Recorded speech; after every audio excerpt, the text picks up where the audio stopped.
HSC preposition, এই প্রেপোজিশনের কারণে আমাদের অনেকের এ প্লাসটাই চলে যায়।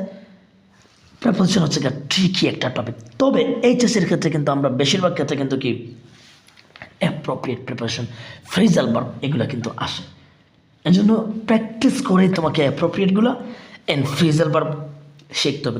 দেখেন এটা হচ্ছে 2019 সালের বোর্ডে আসা হচ্ছে মূলত একটা কোয়েশনস। তো আমরা এটা সলভ করে এটা প্রেপোজিশনের। হ্যাঁ, mister Raja works dash a clerk in a local school. আমরা অনেকে জানি না অ্যাজ অ্যান্ড সিন্স যে প্রেপোজিশন হিসেবে ইউজ হয়। মনে রাখবা হিসেবে অর্থে আমরা যখন কারো অকুপেশনের কথা বলি, যেমন he works as a teacher, okay, he works as a waiter, তখন আমরা কিন্তু অ্যাজটা ইউজ হয়, রাইট? অ্যাজ হচ্ছে একটা প্রেপোজিশন।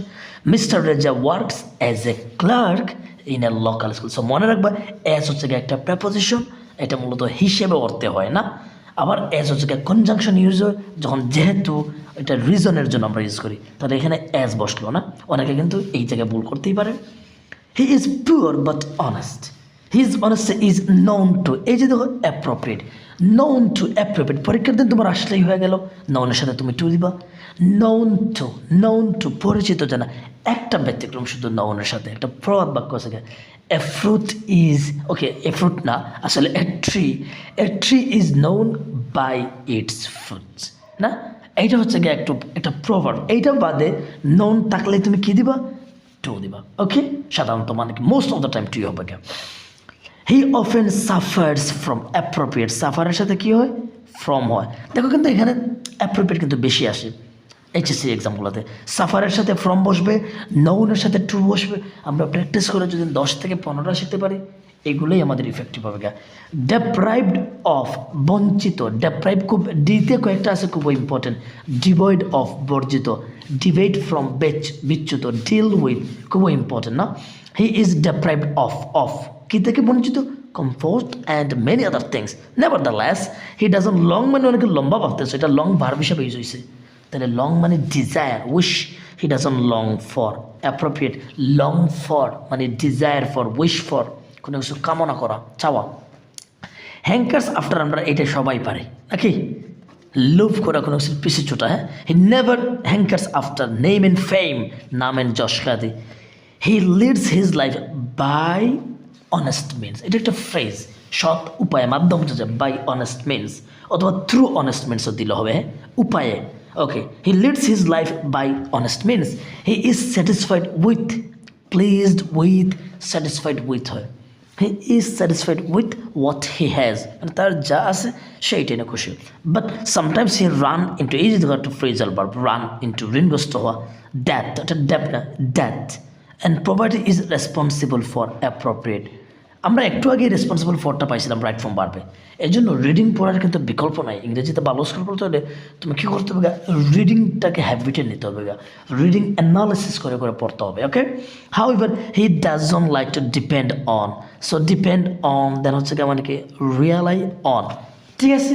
খুব ইম্পর্টেন্ট। আমি 10টা এখানে অ্যাপ্রোপ্রিয়েট লিখে দিচ্ছি, যেটা খুবই ইম্পর্টেন্ট, খুব বেশি পাবা। একটা হচ্ছে আমরা প্রথমে ডি দিয়ে লিখি। হ্যাঁ, এই যে দেখো ডিভয়েড অফ, ডিভয়েডের সাথে অফ হয়, বর্জিত, নাই। আরেকটা হচ্ছে মানে কি ডিবেট, ডি দিয়ে আমি লিখতেছি ডিবেট ফ্রম, বিচ্যুত, সরে দাঁড়ানো। আর হচ্ছে ডেরাইভ ফ্রম, উৎপত্তি, উঠে আসা, হ্যাঁ, অরিজিন, ডেরাইভ ফ্রম।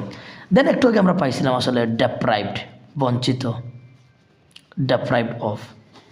ডি দিয়ে আমি দিলাম 5টা, ডিল উইথ, কোনো কিছু মোকাবেলা করা, ডিল উইথ, খুব ইম্পর্টেন্ট। আর আজকে বর্তমানে খুব বেশি আসে জানি বিসেট উইথ, জর্জরিত, বিসেট উইথ। বিলংয়ের সাথে টু হয়, বিলং টু, অধীনে, মালিকানা, বিলং টু। আমরা 10টা আজকে শিখবো অ্যাপ্রোপ্রিয়েট, যেগুলো খুব ইম্পর্টেন্ট। সিতে আমরা শিখি খুব উইথ, প্যারোটা, খুব উইথ, আর হচ্ছে ডিল উইথ। এইভাবে তুমি শিখবা যে উইথ দেখি কি, ডিল উইথ, খুব উইথ। সিতে আমরা আরও 2টা পাই, কনসিস্ট অফ, গঠিত, আর আবার কনসিস্টের সাথে ইনও হয়, নিহিত। সো আরেকটা ইম্পর্টেন্ট আমাদের কনসেন্ট্রেটের সাথে অন বসে, মনোযোগ দেওয়া, কনসেন্ট্রেট অন।